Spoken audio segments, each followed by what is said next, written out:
next thing we know, we have Homeland Security, FBI, NYPD, and a SWAT team.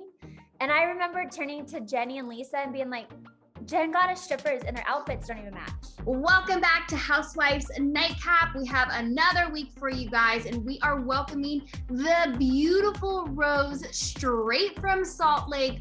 Welcome, Whitney Rose. Hi. Hi, thank you so much for having me. It's an honor. Oh my gosh, it's an honor to have you. Yeah. It's an honor for us. You know, we see all these franchises, we're all kind of like, we don't really know, we have to get to know them. But you guys, we were obsessed with you from the start. In the second season, you guys came back with a bang. Listen, I think Salt Lake City, I said this season 1, it's the best kept secret. I don't think anyone expected us to have an amazing rookie year, but like you said, season 2, I don't think I've ever seen a Housewives season like it across any other franchise. No. I mean, the closest would be Beverly Hills, but I think that this is even crazier because it's the housewife, not the housewife's husband, that has been accused. So true. So true. Well, before we even get into the Jen Shah of it all, because we want to talk about you. And I mean, that first episode with the cake, you had a lot of great moments, but the cake part, and then also the water bottle. The water bottle. You are so funny. Listen, it just a reminder, the cameras are always rolling. Look, you had us cracking up. I just want to know how you didn't cry over that cake. Like, you were totally fine. You dropped it 3 times. Yeah, luckily I don't take myself too seriously and I can find humor and laugh at myself. But had I made the cake, I probably would have been more upset, but I had bought it. Yeah. Also, I'm sure the tequila shots beforehand helped a little bit. Well, I was going to say the shot ski played a big role in all of that. So we love to see it. Yeah. Give us an update on everything you're up to, Whitney. We have not talked to you. There's been a pandemic. There's been a lot of things. What is going on with you? I am so excited. I'm in the middle of a rebrand. It launches on November 1st, as you see in the first episode. I've just been busy working on Iris and Beau. That's my current skincare line, and getting ready for my launch on November 1st for Wild Rose Beauty. So I've been very busy with that. My kids keep me extremely busy. They're 11 and 8, and they play competitive soccer, both of them. So I am not only soccer mom, running my business, and I have Justin Rose, who is like my third child that needs all the attention in the world too. Whitney, you are the hottest soccer mom on the field. Like, I want to be you. Did you see the look she gave? She was like, I know. Like, no, I'm like, thank you, because, I don't always look like this on the field. Half the time I'm like, oh, shoot, I forgot to brush my hair. I'm so busy. Yeah. But thank you. You totally balance it all. Well, I promise you this. You are right. The reason I went like this is because, I do stand out on the field sometimes in Utah. I'm sure. And especially now that you're a housewife. I mean, I always imagine, I know you have the backstory with the Mormon community and everything. And I feel like, especially after the season aired, you're probably getting a lot of attention that you didn't normally have. I try to keep it real. Like, for the most part, all of the attention and I'm getting is so positive. Yeah. I feel like even though I've been loud and clear about me leaving the Mormon church, and I still live in a very Mormon community, everyone's still like very gracious and understanding. And in fact, I've had a lot of women reach out to me saying, thank you. Like, I've been wanting to do this. I've been wanting to leave, or I've been wanting to make a change in my life. So it's been amazing.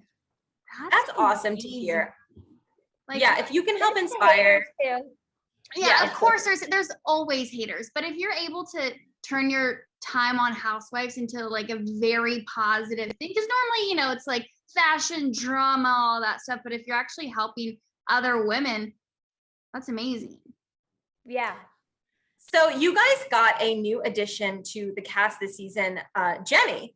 What do you think of Jenny? And we've only seen one episode, so did you guys hit it off? Yes, I love Jenny. She is the perfect addition. She is not only so spicy as you can see, she is small but mighty and not scared to call people out. But she's also a lot of fun. I ended up hitting it off with her, which I was surprised about because she came on as Lisa's friend. And we all know Lisa and I don't have the best track record. So I was a little hesitant at first to be vulnerable and open up to her, but we hit it off and connected on a very deep level. I was going to say, I wonder if you were going to have a relationship with her because she's so close with Lisa, or that's how she knew the rest of the group was because of Lisa. And it's funny that Jen called her a Spitfire in the season teaser. So would you agree? Because that's saying a lot for Jen to call her a Spitfire. I'm like, that's a lot. It is a lot. She can give Jen a run for her money, but she's definitely a Spitfire, but she goes about it in a much different way. You're gonna be surprised by season 2, Jen. She's been working hard. Zen Jen is a thing that we say in season 2. So you're gonna be. Wait, really? Yeah, just not all the time, but yeah, you're gonna see it. I promise you, season 2, everyone thinks they have it figured out, but they have no idea. It looks crazy, that teaser where you guys are in the car and Jen's just like, can you turn off my mic? What were you thinking when she asked you to do that? Well, first of all, that's kind of like a rule. We're on reality TV. We don't turn off our mics. We don't take off our mics. In fact, I always kind of sling mud at the women that do that because I'm like, why are you here? Like, be authentic, right? But when she looked at me, I just like, I'm a girl's girl, no matter what. Like, even if we have issues, if a woman needs me, I'm going to show up. And so I couldn't help it because that's just me. And you could tell with her face. I mean, obviously you were there, but as a viewer, her energy just shifted completely. So, I mean, I would have done the same thing if I was in your position. Yeah. The vibe in the bus just went like cold. Like you could sense it. Do you think anyone had an inkling of what was happening besides Jen? I promise you, those of us that were on the bus had no idea. It came out of nowhere. I mean, it was so bizarre that I thought they were strippers. I thought Jen was playing a prank and I thought she hired strippers because Jen leaves. Next thing we know, we have Homeland Security, FBI, NYPD, and a SWAT team. And I remember turning to Jenny and Lisa and being like, Jen got us strippers and their outfits don't even match. And I'm like looking out the window, like, they're cute, but I don't get the outfits. And then I'm like, oh, there's a woman stripper. And then I look out the window and I see the SWAT team with like, they're armed. And I was like, oh my God, those are real guns. I don't think they're strippers. And we all started freaking out. Wait, that is hilarious. I mean, when you're headed on a girls trip, when do you expect the feds to show up? Like that. You don't. So there was no, I mean, in communities, especially like a Beverly Hills, assault, like people talk. There's usually like, I know people have said like this whole Erica Girardi scandal, Tom, people have heard about it for years. So that wasn't the case with Jen. There was no talk of. No talk of like specifics. I think for me and some of the other women who have publicly expressed this, and you'll learn a lot about everyone's opinions, but I think for me, it never added up. The lifestyle, the money, it just kind of didn't make sense. I mean, I'm born and raised in Salt Lake City. I know some of the wealthiest families here, and they don't live like that. Right. You know, it was new for me. It didn't add up. The stories didn't really make sense, but I never would have imagined that she'd be accused of something like this. She answered the phone, "Hey, baby." So we have to assume it was someone that she's close to. Do you know who it was, or will we see who it was? Yeah, we'll learn who it was. Okay. I still don't know, but the assumption is Sharif. Okay. Right. Yeah. You recently said that Jen's legal drama is a lot different than Erica Jane's. What do you think the main differences are? Oh, just that Erica's husband is the one who is being charged. Oh. And, and she's, dealing with all like, is she an accomplice? Does she know? Whereas Jen Shah is the housewife. The housewife is being accused. Now, over in Beverly Hills this season, we're seeing the women blindly support her, but now these last couple of episodes, they're supporting her to her face and then kind of talking some crap behind her back, which, they're trying to process that. Is it the same way with you group of ladies? Because Meredith did tell us, we talked to Meredith last week, and she said that a lot of you guys flip-flopped with your support. You were supporting her, you weren't, you were. So how did the groups compare? Exactly like that. I think that Salt Lake City, I think Beverly Hills, like you said, were so supportive in the beginning. And then as more information came, then people started flip-flopping. Salt Lake City, we're across the board from the minute we find out.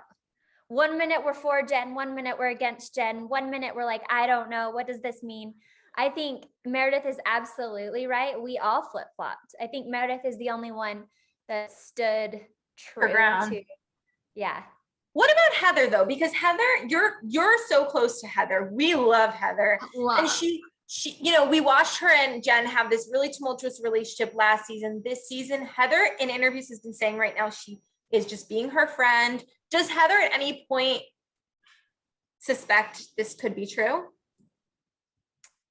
I mean, I don't want to speak for Heather, but yeah, but for Heather, it seems like it doesn't matter. It doesn't matter. She's chosen that she's gonna be Jen's friend no matter what. If Jen's innocent, if Jen's guilty, if Jen, whatever happens to or with Jen, Heather's gonna support her. Was Jen open with you guys? Was she like, this is what's going on? I know she's pleaded not guilty. She is standing by her innocence. But was she kind of explaining? No. I mean, you have to wait and see. I can't share all of those spicy details, but yeah, you'll see. You'll just have to stay tuned. We'll just have to see. But besides Jen, there's so much else going on. Much else. With you though, like what are we gonna see? Are we gonna see you be more of a Switzerland with everyone, or is Lisa gonna come up? Oh, we come in hot. Oh, really? Yeah, Lisa and I come in hot. In fact, you'll see our relationship, like it really does evolve. And then like we fall apart, come apart, fall apart, come apart. And truly it wasn't until all of the Jen stuff that I think that we had common ground. Okay. Interesting. But yeah, trust me, Lisa and I don't disappoint. It was exhausting. Oh God, you guys just go back and forth. Well, I feel like you guys do have things in common. You're both businesswomen, you're both mothers, you're both really successful, you're both wives. So hopefully we find you have some common ground there. Yes, we do. That's the thing that's so hard to understand, why we just trigger each other so much. You trigger each other. Okay, what about it's like we just trigger each other, but you'll see us come together. Like we come in hot, but I think there'll be moments that people are really surprised by. Okay. What about Mary? I think Mary is one of the most funniest housewives. Just her little quirks and just the things she's very quirky. How are you with Mary? I agree with you. I laughed out loud during her scene with her podcast during the first episode. Those are the things that I love and adore about Mary. Like she lives in Mary's world and she is so hilarious and she doesn't even know she's funny. Our relationship takes a big hit this season. Really? Mm-hmm. Can you tell us why? Or give us, I'm surprised by it. Give us some context because we saw you go to her church with your dad last season. If I felt like you really were inspired by her church and there was a connection there. Yeah, I thought there was too. I truly thought Mary was one of my friends. I really, respected her. I was good friends with her family members, you know, her cousins. We see Big Joe come in this season. He was one of my good friends. But yeah, and she was so great with my dad, but things changed. Is it because of the rumors? Yes.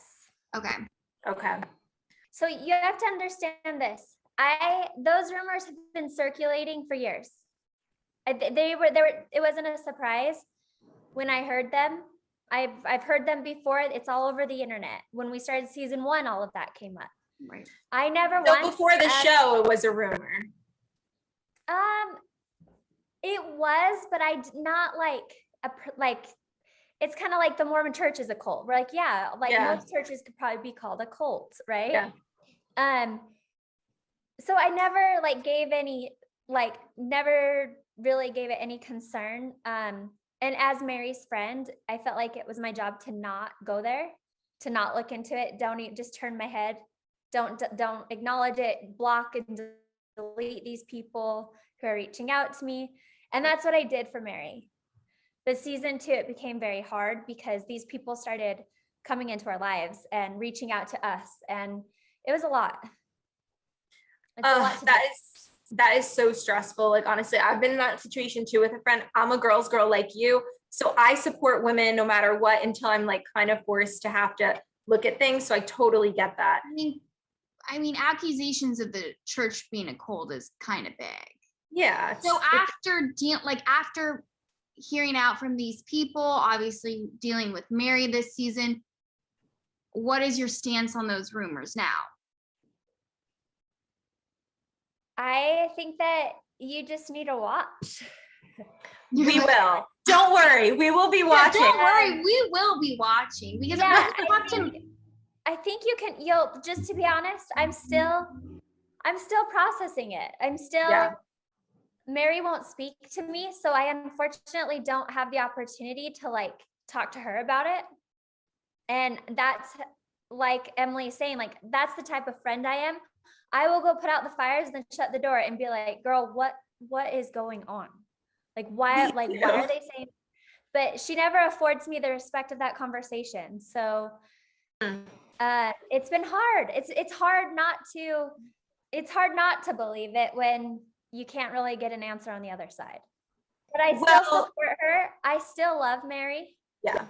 Regardless of if all of these rumors are true, I will forever hold a regard for my old friendship with Mary.